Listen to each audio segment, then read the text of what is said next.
Assalamualaikum warahmatullahi wabarakatuh. Yang terhormat Bapak Muhammad Ihsan Fauzi Eskom Mkom selaku dosen pengampu mata kuliah TIK serta teman-teman yang saya sayangi. Pada kali ini izinkan kelompok kami untuk memaparkan hasil diskusi kami yaitu dengan judul Implementasi Artificial Intelligence pada bidang kesehatan. Selanjutnya ada nama anggota yang dimana saya sendiri yaitu Adibah Nabila, kemudian ada rekan saya Hafsa Yunus Sandria, kemudian ada Susianti Restiningrum, Fidiatus Solehah dan juga Ummu Khalifatur Rahmah. Baik, selanjutnya itu adalah latar belakang di mana kemajuan teknologi informasi dan komunikasi telah mendorong perkembangan pesat artificial intelligence yang kini diterapkan secara luas di berbagai sektor kesehatan. AI sebagai cabang ilmu komputer yang meniru kemampuan kognitif manusia dimanfaatkan dalam dunia medis untuk meningkatkan efisiensi dan kualitas layanan, mulai dari sistem pendukung keputusan klinis untuk diagnosis dan terapi yang lebih akurat, analisis citra medis dengan akurasi tinggi, hingga pengelolaan administrasi rumah sakit, pengembangan chatbot medis, dan asisten virtual untuk pasien. Meskipun menjanjikan banyak manfaat, implementasi AI dalam kesehatan menghadapi tantangan terkait etika dan privasi data pasien, serta perlunya tenaga medis dalam pengambilan keputusan akhir. Nah, di Indonesia, adopsi AI dalam berbagai aspek pelayanan medis terus berkembang dan diharapkan dapat memberikan manfaat yang lebih besar di masa depan. Oke, baik, selanjutnya ada tinjauan pustaka. Yang pertama itu kita membahas tentang konsep dari AI ini sendiri, yang dimana AI merupakan sistem yang dibentuk untuk menstimulasikan kecerdasan manusia, termasuk kemampuan untuk belajar, menalar, dan memecahkan masalah. AI ini beroperasi berdasarkan dengan prinsip-prinsip pemrograman yang memungkinkan sebuah mesin untuk memproses sebuah informasi dan membuat keputusan secara otomatis. Selanjutnya ada sejarah perkembangan AI. Yang pertama, awal mula konsep AI ditemukan pada tahun 1950. Yang kedua, perkembangan jaringan saraf tiruan yaitu pada tahun 1951 hingga 1958. Yang ketiga, adanya penemuan istilah kecerdasan buatan pada tahun 1956. Yang keempat, adanya pengembangan pembelajaran mesin pada tahun 1959. Yang kelima, terobosan robotika dan natural language processing tahun 1960-an. Yang keenam, AI Winter tahun 1970 hingga 1980-an. Yang ketujuh, masuknya AI dalam dunia bisnis dan riset pada tahun 1980-an. Yang kedelapan, revolusi deep learning yaitu pada tahun 2010-an. Lalu yang terakhir ada generative AI dan penggunaan dalam kehidupan sehari-hari dari tahun 2020 hingga sekarang. Selanjutnya ada komponen utama dari AI ini sendiri, yaitu adanya data sebagai bahan baku utama AI, adanya mesin pengolah data, strategi belajar mesin atau algoritma, pendukung kerja AI, dan juga evaluasi dan validasi. Selanjutnya ada jenis-jenis AI yang dimana jenis-jenisnya terbagi menjadi tiga, yaitu ada berdasarkan kemampuan, fungsi, dan juga teknologi. Yang pertama ini ada berdasarkan kemampuan yang dimana terbagi menjadi tiga, yaitu Artificial Narrow Intelligence atau ANI, Artificial General Intelligence atau AGI, yang terakhir ada Super AI. Selanjutnya ada jenis-jenis AI berdasarkan dengan fungsi yang dimana terbagi menjadi tiga juga, yaitu ada Reactive Machines, Limited Memory, ada Theory of Mind. Selanjutnya yang terakhir ada jenis-jenis AI berdasarkan dengan teknologi, yaitu terbagi menjadi empat, yaitu ada Machine Learning, Natural Language Processing atau NLP, adanya Computer Vision, dan juga robotik. Oke, baik, selanjutnya ada penerapan AI di bidang kesehatan. Artificial Intelligence atau IA merupakan teknologi yang memungkinkan sistem melakukan tugas layaknya manusia, seperti menganalisis data medis, mendukung keputusan klinis, dan meningkatkan efisiensi layanan. Dalam bidang kesehatan, AI telah membawa perubahan besar dengan meningkatkan akurasi diagnosis, mempermudah manajemen dan data medis, serta menghadirkan asisten virtual. Lalu ada beberapa fungsi AI yang umumnya digunakan, yaitu yang pertama meningkatkan akurasi diagnosis seperti PET AI dan Google DeepMind yang membantu deteksi kanker serta penyakit retina. Lalu yang kedua, manajemen data melalui sistem EHR seperti Epic dan Cerner untuk meningkatkan alergi obat dan mempercepat pengambilan keputusan. Lalu yang terakhir, mendukung diagnostik melalui chatbot seperti Babylon Health dan Buoy Health yang memudahkan pasien mengakses informasi medis tanpa konsultasi langsung ke dokter. Lalu selanjutnya ada identifikasi masalah AI melalui analisis data, yang dimana ada data subjektif dan data objektif. Data subjektif ini ya ada persepsi dan kurangnya literasi digital tenaga kesehatan, lalu persepsi pasien, tantangan etika dan privasi, dan yang terakhir resistensi terhadap perubahan. Lalu data objektifnya yaitu infrastruktur teknologi yang belum merata, kualitas dan ketersediaan data, regulasi dan kebijakan, keterbatasan anggaran, tantangan integrasi dengan sistem yang ada, lalu yang terakhir bias data. Selanjutnya adalah pohon masalah, di mana pada implementasi teknologi artificial intelligence di bidang kesehatan ini mengalami beberapa tantangan. Yang pertama adalah persepsi dan juga kurangnya literasi digital dari tenaga kesehatan, sehingga mengakibatkan tidak mampunya tenaga kesehatan itu mengoperasikan sistem AI. Kemudian yang kedua adalah persepsi dan juga kurangnya literasi digital dari pasien, yang mengakibatkan kurangnya kepercayaan pasien pada layanan AI. Kemudian yang ketiga adalah adanya tantangan etika dan juga privasi, yang mengakibatkan adanya risiko pelanggaran privasi dan juga hilangnya kepercayaan terhadap AI khususnya. Kemudian yang keempat adalah resistensi terhadap perubahan, sehingga pengadopsian teknologi ini berjalan lebih lambat.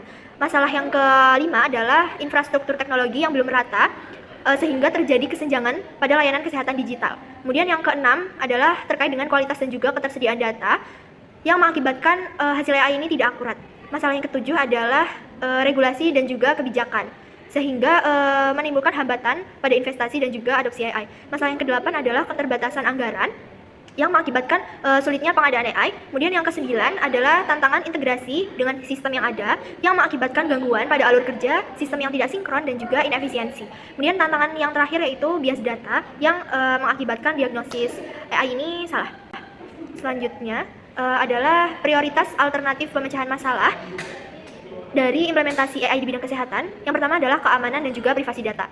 Mengingat data medis ini bersifat sangat sensitif, untuk mengatasinya juga diperlukan penerapan sistem enkripsi data tingkat lanjut dan juga sistem keamanan berbasis blockchain, regulasi privasi yang ketat, serta penggunaan anonymization dan juga pseudonymization ini untuk menjaga kerahasiaan informasi. Kemudian yang kedua adalah kualitas dan juga validitas data, di mana kualitas dan juga validitas data ini juga menjadi perhatian yang penting karena AI ini sangat bergantung pada data yang akurat. Oleh karena itu, diperlukan standarisasi pencatatan data medis, pelatihan tenaga medis, dan juga penggunaan alat audit berbasis AI guna memastikan data yang digunakan ini berkualitas. Selanjutnya, yang ketiga adalah penerimaan dan juga kepercayaan tenaga medis. Penerimaan dan juga kepercayaan tenaga medis terhadap AI juga menjadi tantangan tersendiri. Diperlukannya pendekatan yang menekan AI sebagai alat bantu, bukan pengganti, serta edukasi dan juga pelibatan tenaga kesehatan dalam proses pengembangan sistem agar mereka ini merasa memiliki dan juga memahami peran teknologi ini.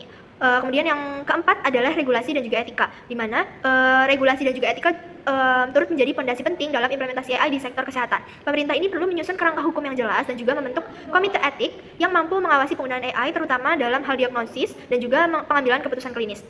Selanjutnya, yang kelima adalah pemerataan infrastruktur dan juga sumber daya manusia, di mana keterbatasan infrastruktur dan juga sumber daya manusia, terutama di daerah terpencil ini, perlu diatasi dengan adanya pemerataan fasilitas digital kesehatan, penggunaan layanan berbasis cloud, dan juga pelatihan sumber daya manusia lokal agar mereka ini siap memanfaatkan teknologi AI secara efektif. Oke, selanjutnya yaitu ada analisis kesenjangan berdasarkan kajian literatur. Yang pertama yaitu ada kesenjangan infrastruktur dan teknologi. Berdasarkan kajian literatur oleh Atmojo 2024, ditemukan bahwa AI telah terbukti meningkatkan efisiensi diagnostik, pengobatan, radiologi, patologi, endoskopi, ultrasonografis, dan biokimia. Selain itu, menurut penelitian oleh Abdillah 2024, AI memiliki potensi untuk mengatasi keterbatasan sumber daya di daerah terpencil. Namun, ketidakmerataan konektivitas internet yang stabil menjadi hambatan bagi implementasi yang lebih luas, terutama di daerah pedesaan. Yang kedua yaitu ada kesenjangan regulasi dan kebijakan. Regulasi yang belum sepenuhnya mendukung penerapan AI dalam layanan kesehatan juga menjadi tantangan yang signifikan. Menurut Astuti, tahun 2021 juga menjelaskan bahwa diperlukan penyelarasan strategi nasional untuk memberikan regulasi, evaluasi, dan penggunaan teknologi AI untuk memperkuat manajemen kesehatan Indonesia. Selanjutnya yaitu ada kesenjangan dalam keterampilan dan literasi teknologi tenaga kesehatan. Literatur menunjukkan bahwa masih terdapat kesenjangan dalam keterampilan tenaga kesehatan dalam memahami dan menggunakan sistem berbasis AI. Studi oleh Hastuti Ningsi et al. Tahun 2022 menekankan bahwa terdapat kebutuhan mendesak untuk meningkatkan literasi digital dan pemahaman tentang AI di kalangan tenaga kesehatan Indonesia untuk mendukung adopsi teknologi ini secara efektif. Dan yang terakhir yaitu ada kesenjangan dalam penerimaan dan etika penggunaan AI.